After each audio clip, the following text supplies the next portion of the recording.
Top 6 European medieval kings with the most illegitimate children. The most absolute, powerful monarch of England once sired a staggering 25 illegitimate children.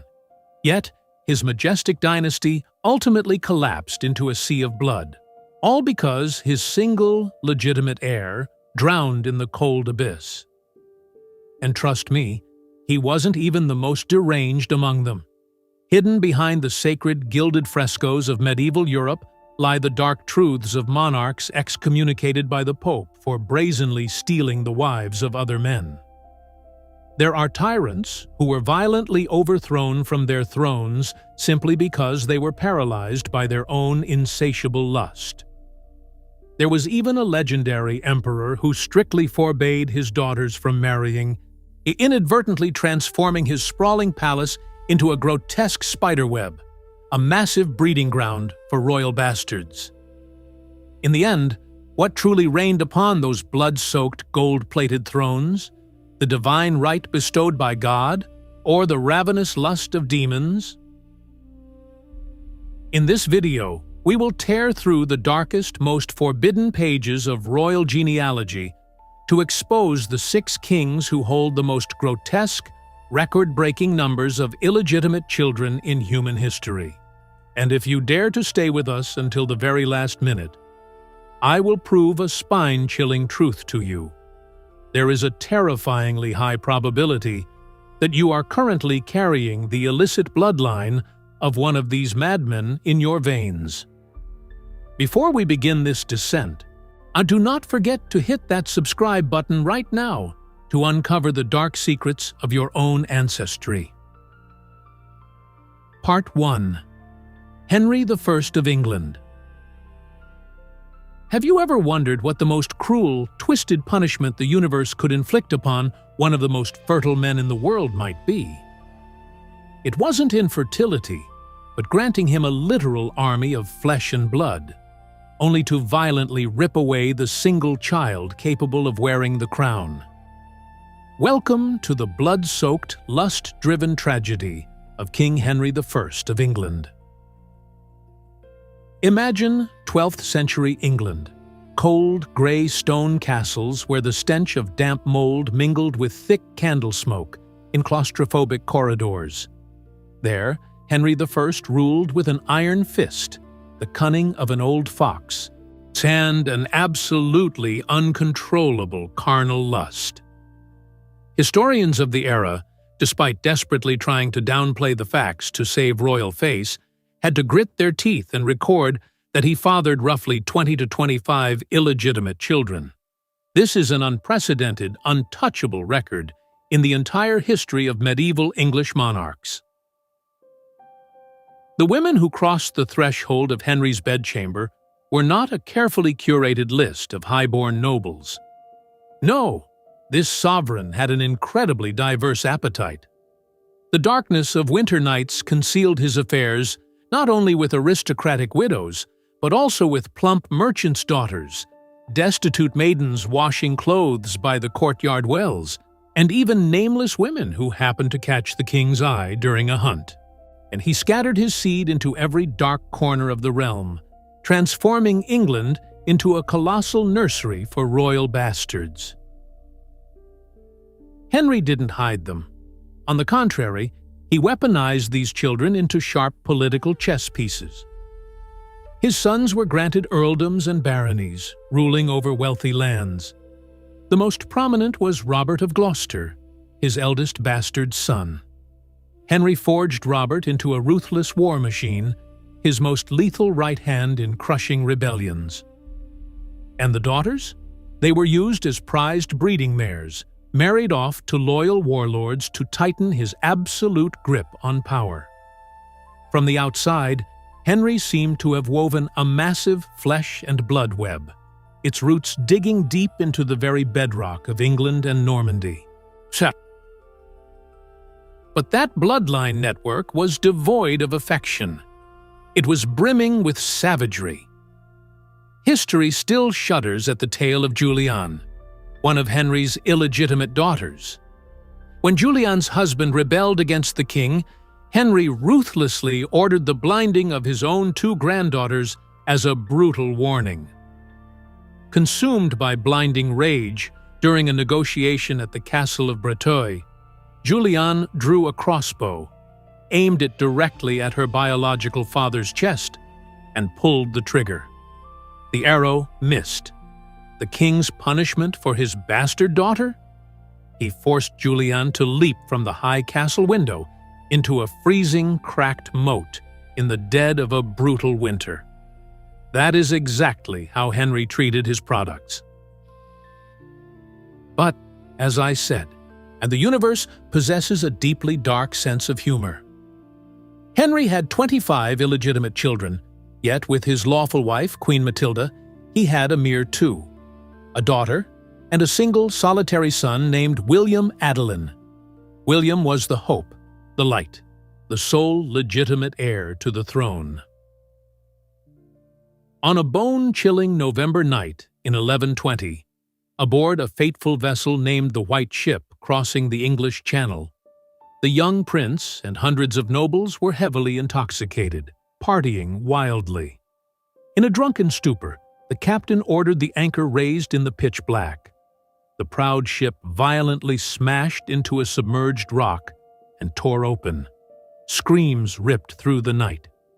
Prince William drowned in the freezing abyss. The news struck the palace like a dagger plunged straight into Henry's heart. The almighty king collapsed upon his throne. Picture his psychotic, suffocating despair. Surrounding him were 25 of his own flesh and blood, 25 faces bearing the king's exact features staring back at him. But not a single one, absolutely not one of them, had the right to touch the crown. The empire he had bled to build instantly crumbled due to the lack of a lawful heir. The White Ship disaster plunged England into a dark age known as the Anarchy, a blood-soaked civil war lasting nearly 2 decades. All that blood and all those tears were shed simply because the man who created the most lives had carelessly lost the only one that truly mattered. Part 2. Charlemagne. If absolute power is a potent aphrodisiac, how would the most formidable emperor of Western Europe wield it? Could the blinding halo of a holy monarch conceal the filthy, sticky shadows lurking inside his palace? Let us rewind time to the 8th century, stepping into the Holy Roman Empire of Charlemagne, the patriarch of Europe.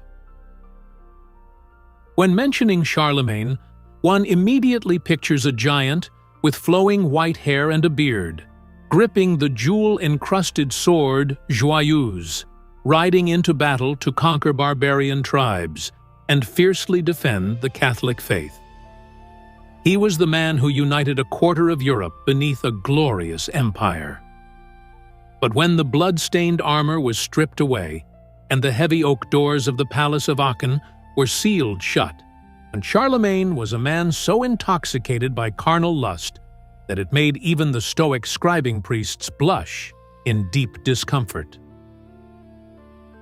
Did you know the vitality of this man seemed utterly limitless?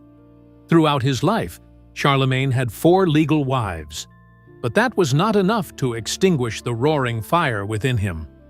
When these wives perished, or simply when he grew bored and discarded them, he instantly filled the void with at least 5 official concubines, alongside an unquantifiable number of fleeting, passionate affairs. Historians estimate this great emperor fathered roughly 10 to 18 illegitimate children, pushing the total number of his direct descendants to a terrifying figure of 18 to 20. But if the story stopped at mere numbers, Charlemagne would perhaps just be another ordinary philanderer in history. What elevates his private life into a horrifying, suffocating Gothic novel is exactly how he treated his own daughters. Charlemagne suffered from a deeply obsessive and pathological possessiveness over his daughters. He called them his most precious jewels, and physically could not stomach the thought of any other man touching them, or any potential son-in-law using them to threaten his Iron Throne. Therefore, he issued an absolute tyrannical decree. Not a single princess was permitted to marry. Imagine the suffocating atmosphere inside that magnificent palace. Beautiful young women boiling with the fiery blood of the emperor, essentially imprisoned within gold-plated stone walls, surrounded by opulent feasts, but utterly starved of true love. Any extreme repression inevitably leads to a violent explosion. To release their primal desires, the princesses themselves began weaving illicit, clandestine romances right under their father's nose. They secretly smuggled courtiers and knights into their bedchambers in the dead of night. The most notorious is the tale of Princess Bertha. Banned from marriage, she engaged in a secret burning affair with Angilbert, a poet and diplomat of the royal court. This illicit romance was so brazen that they physically gave birth to 2 sons, one of whom later became the famous historian Nithard, right inside the palace grounds. Charlemagne knew everything, but because he deeply adored the poet Angilbert and fiercely refused to lose his daughter, the Holy Emperor chose to turn a blind eye. Consequently, the Palace of Aachen mutated into a colossal hub of incestuous scandals and debauchery. The princesses continuously fell pregnant, spawning entirely new generations of illegitimate children. Charlemagne, the most powerful man in the known world, was forced to ignore this brazen reality, glaring as his bastard grandchildren sprinted down the grand corridors, a mocking, stinging slap to the very face of the tyrannical ban he himself had imposed. The most brilliant palace in Europe was, in reality, a royal brothel draped in heavy silk and jeweled crowns. Part 3. Alfonso IX of León. Key. Have you ever backed yourself into a dark maze where the only possible escape route was to violently shatter every moral law? Step into the gloomy, twisted psyche of King Alfonso IX of the Kingdom of León, Spain, a man who decided that if God wouldn't let him play by the rules, he would write his own sinister rulebook. In the 12th century, the Iberian Peninsula was a land baked in scorching sun and engulfed in brutal religious warfare. But in León, King Alfonso's most agonizing war wasn't against the infidels. It was against the Vatican itself. Alfonso's problem was deeply bizarre. He harbored an intense, relentless obsession with marrying his own close blood relatives. His first marriage was to Princess Teresa of Portugal, who coincidentally happened to be his first cousin. The reigning pope immediately furrowed his brow, slammed his fist on the table, and declared, "Annulled. Contrary to the laws of God and nature." Alfonso was forced to discard his wife. Time passed, and to consolidate his fragile power, he married again. This time to Princess Berengaria of the Kingdom of Castile. Ironically, this woman was his niece. This time, Pope Innocent III didn't just annul the marriage. He unleashed a horrifying, apocalyptic punishment. He placed the entire Kingdom of León under an interdict. Visualize the sheer, paralyzing terror of the common people. Church doors were violently locked with thick, rusting chains. Holy statues of Christ and the saints were shrouded in gloomy black cloth. No masses could be held. Newborn infants could not be baptized. And most brutally, the dying could not confess their sins. And the corpses of the dead were forbidden from being buried in consecrated ground, left to rot by the roadside for wolves to tear apart. The entire Kingdom of León was submerged in the horrifying phobia of eternal hellfire. Crushed beneath the weight of Rome's threats, bombarded by letters sealed in blood-red wax, Alfonso was forced to become a reluctant bachelor king. And in the exact moment he was stripped of the right to a lawful family, the darkest entity within this king awakened. He whispered to himself, "If the church has slammed the gates of heaven shut, I will build my own paradise of sin right here." From that day forward, the castle of León devolved into a labyrinth of carnal secrets.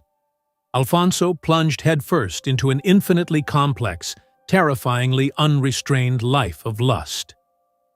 History records he fathered roughly 15 to 20 illegitimate children, with a rotating carousel of different mistresses.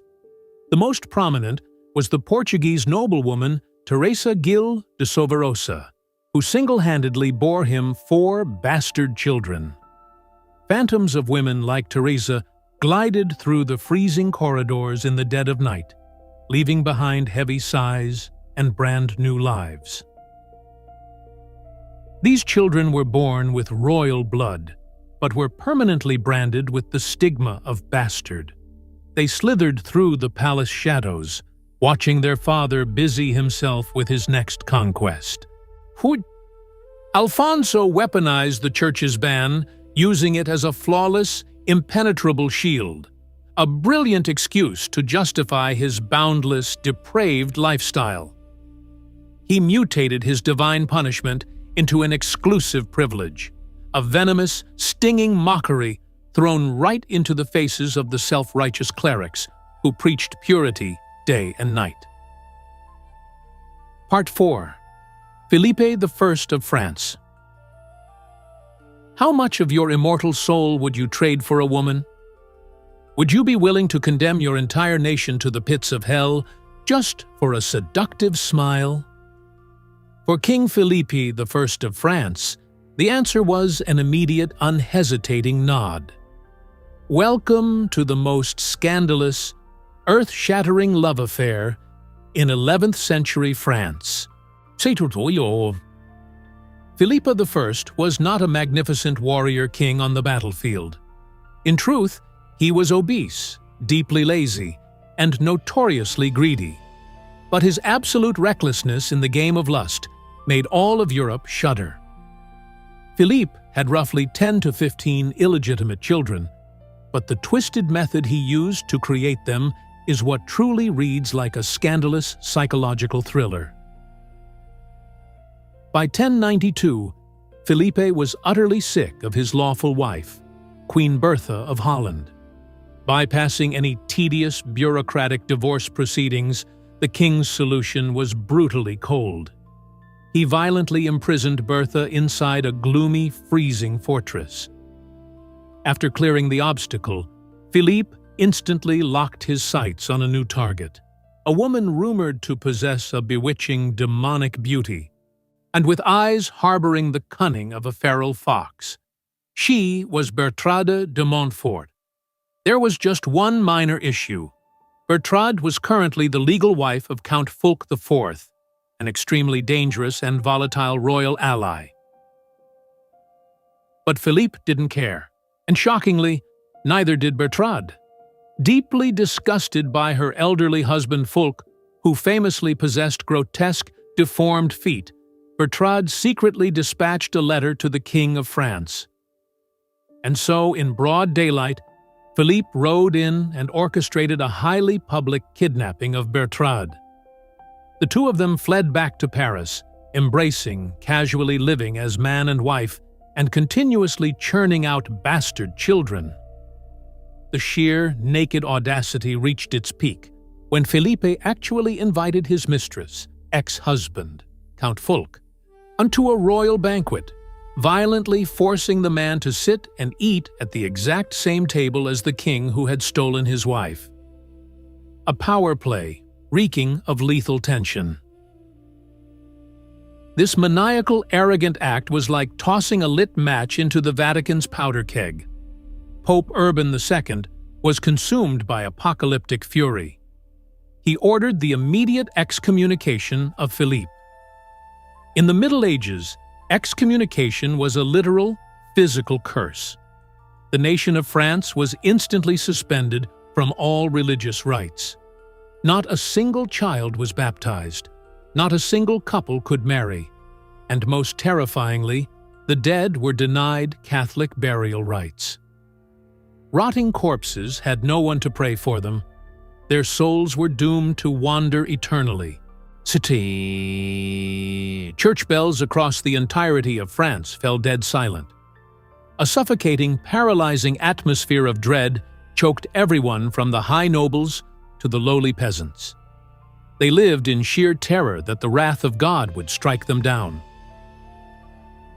And Philippe, our obese king, merely shrugged his shoulders, continuing to embrace Bertrade inside hidden chambers flooded with the scent of expensive incense. He played a ludicrous, mocking game of cat and mouse with the Holy See. Upon being excommunicated, he would fake hysterical tears of repentance, walk barefoot to beg for mercy, and publicly separate from Bertrade. The Pope would soften and absolve him. But merely weeks later, Bertrade would be spotted lounging arrogantly back in the king's bed. Excommunicated again. Repentance again. The cycle endlessly repeated. Philippe trampled over the law, human decency, and holy faith solely to protect his bastard children and his bewitching mistress, entirely deaf to the weeping of a nation whose soul was being slowly devoured by demons. Part 5. William the Conqueror. Severe childhood trauma can morph a human being into a saint or a monster. But what happens if the one suffering that trauma suddenly grasps absolute supreme power? At number 5, we encounter a name that will send a cold shiver down your spine. William the Conqueror, the legendary King of England. The sharp irony of history is sometimes far more brutal than the sharpest swords. Night. Before he became the majestic conqueror who violently overthrew the Anglo-Saxon dynasty, do you know what William was called? William the Bastard. He himself was the living product of an illicit, adulterous affair between the Duke of Normandy and a destitute tanner's daughter in the squalid town of Falaise. William's childhood was a dark, endless sequence of being haunted and degraded by the lowly origins of his mother. The foul, rotting stench of the tanning yards always clung to his name. As he grew up and seized power in Normandy, that deep psychological wound mutated into a blood-soaked, apocalyptic rage. During the siege of Alençon in 1051, the defending enemies committed a fatally stupid act. They hung raw animal skins from the fortress walls, aggressively beating them while screaming "Hides for the tanner," to brutally mock his maternal lineage. In response, William unleashed an unprecedented level of cold-blooded sadism.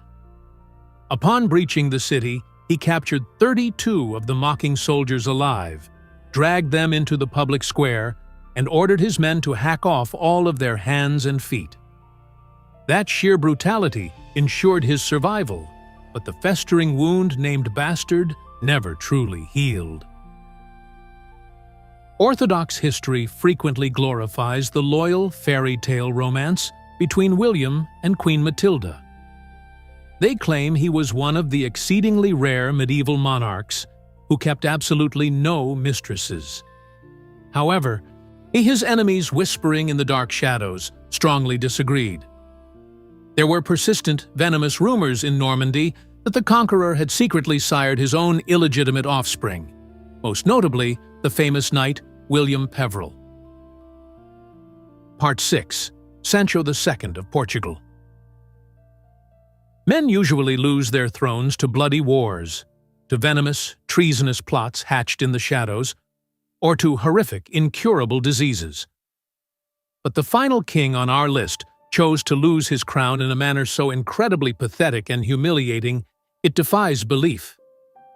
This king lost his throne because his lifestyle was so utterly depraved that even the Pope was left speechless.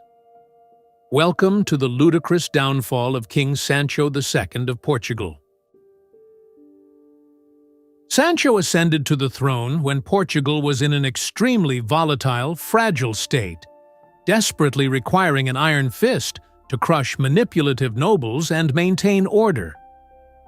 But it seemed the king's sword was far too heavy for him to lift, while the silk sheets of his bed were far too soft to leave. Sancho didn't even manage to leave behind a single legitimate heir, but his scandalous, illicit affairs successfully produced something else entirely: the boiling, apocalyptic fury of an entire nation. In the dark art of ruling, depravity isn't always measured by the sheer volume of bastard children. It is measured by the sheer willingness to abandon the crown. And Sancho's attitude toward governing was, "Let it all burn."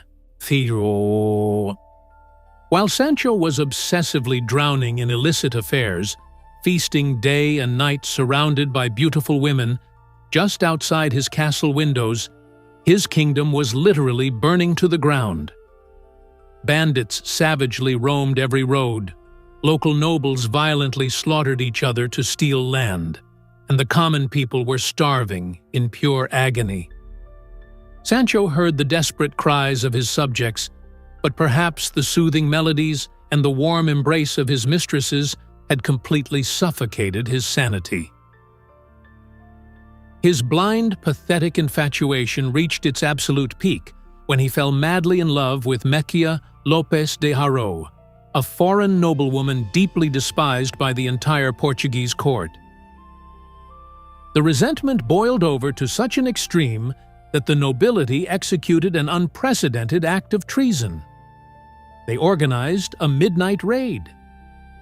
A squad of cavalry, led by the knight Raimundo Viegas, violently smashed through the palace doors in Coimbra, stormed straight into the king's bedchamber, brutally dragged his mistress Misia right out of Sancho's arms, and kidnapped her, vanishing into the night.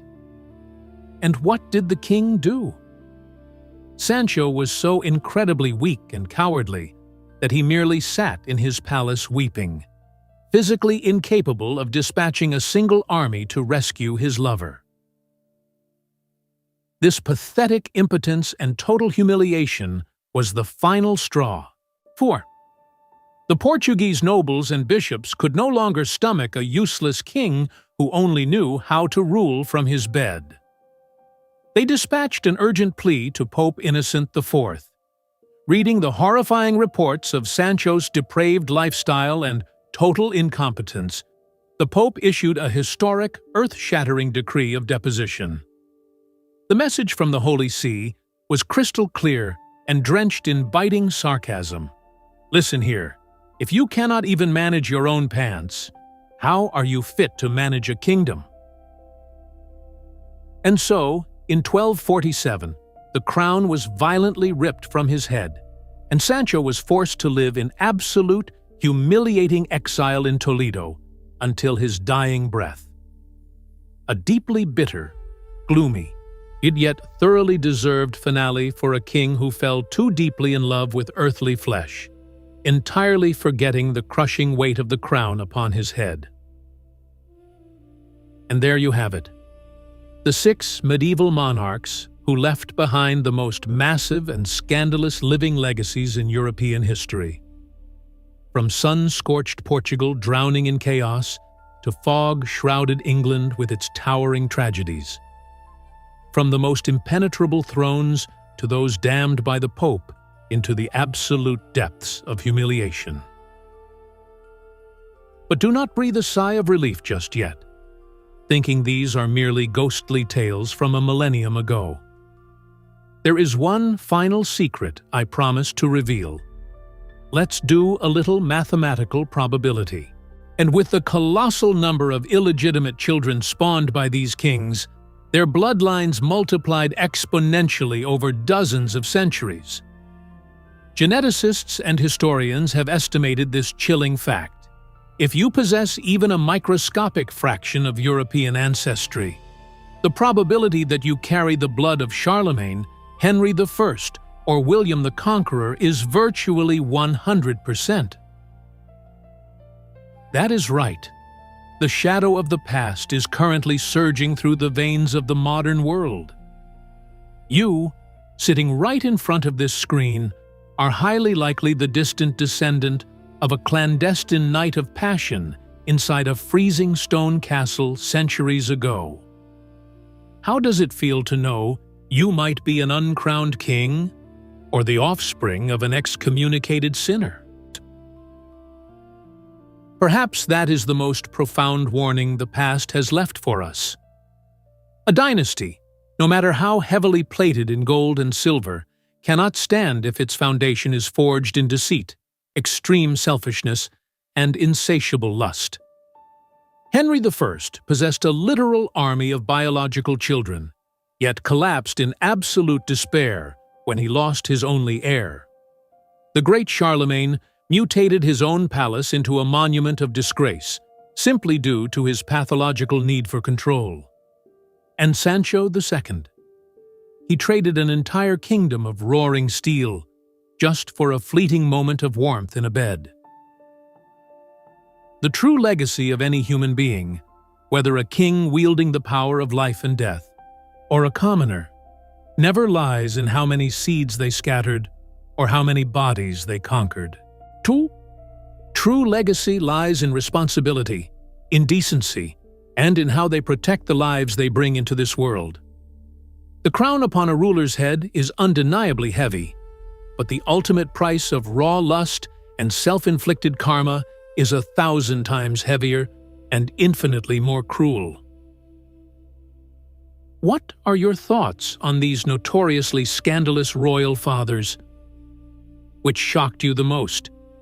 The bone-chilling cruelty of Henry I, the arrogant wife snatching of Filipe I, or the utterly pathetic downfall of Sancho II? Drop your thoughts in the comments right down below. I am genuinely curious to see who among our viewers possesses the boldest perspectives. And if today's descent into the dark made you shiver with dark fascination, do not hesitate for a single second. Smash that subscribe button, ring the notification bell, and drop a like on this video so we can continue to unearth the most twisted, hidden corners of royalty in our upcoming investigations.